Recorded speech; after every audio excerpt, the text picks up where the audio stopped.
mother, there's a side to me you don't know.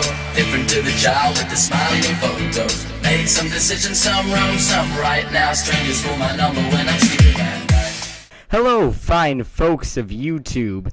This is Sean from Taco Supreme Team here, and I'll be bringing you a gameplay brought to us by Matt, also known as HC Nadeshot, who is a wonderful member of Taco Supreme Team, and he will be bringing most of our gameplay to us on this channel.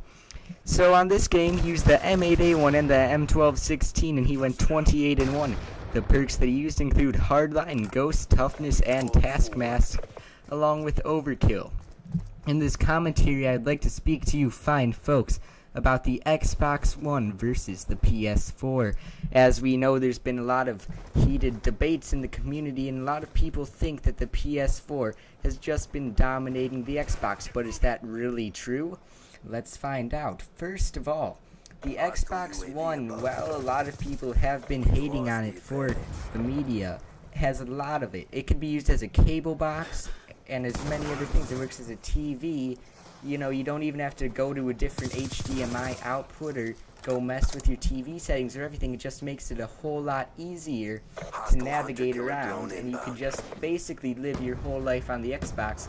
Of course, this does come at a cost of $5 extra per month, which is very unfortunate. And the Xbox also got a lot of flack about the DRM policies that it had.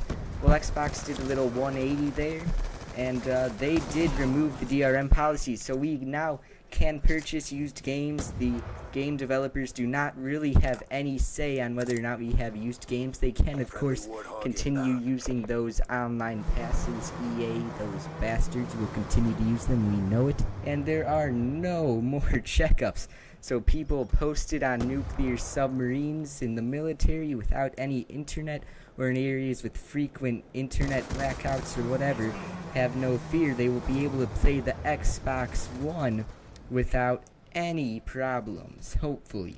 You will still need to have Xbox Live while you boot up your system. Now, as for the PS4 has better specs. This means that the exclusive games can look much nicer, they can do a lot more, and, you know, it's 50% more powerful than the Xbox. That is quite a bit.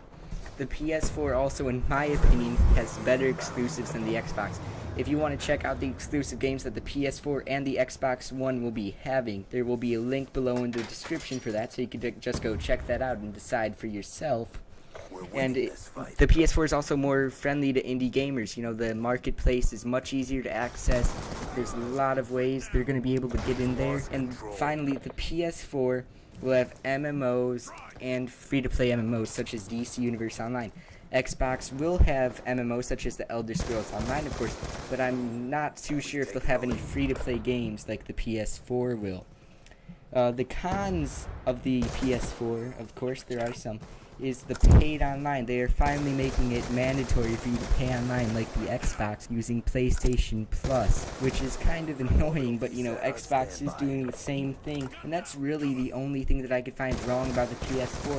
Of course, the Xbox does have more media, so that is also a flaw, but really, Xbox is focusing too much on media and not enough on the gameplay. Xbox is becoming a system for more casual gamers and will no longer be of use for any of the hardcore gamers who wish to get these awesome gameplays or play competitively. Xbox has paid online, and it is a lot less indie game friendly. It's also 50% less powerful than the Sony PlayStation 4, so you know, the exclusives are going to look a lot worse. Of course, this doesn't matter on cross-platform games. They will most likely look about the same. The difference won't be noticeable, so we won't have to worry about that. So that should not factor in your decision whilst you are buying a console. To decide which console you want to buy, ultimately, the decision should be determined by 3 factors. 1, the media. So, you know, the media devices. The Xbox One, of course, has better media. They will be able to do more with that. 2 would be the console's exclusives and the specs. The specs shouldn't be that important, though, because, as I said, the cross-platform games will look about the same on the Xbox One and the PlayStation 4, so it should be more focused on exclusives and what games you think are better. And the third and most important thing would be what your friends have. because the games, let's face it, are going to be about the same. So, you know, if all of your friends are getting Xbox One, you want a PS4, I'd suggest getting the Xbox One for the simple reason that it's not going to be fun if you're just playing all alone. This has been Sean from Taco Supreme Team, Matthew with the gameplay, and Tom with doing nothing, and we are signing out. Remember to comment, rate, and subscribe. Peace off.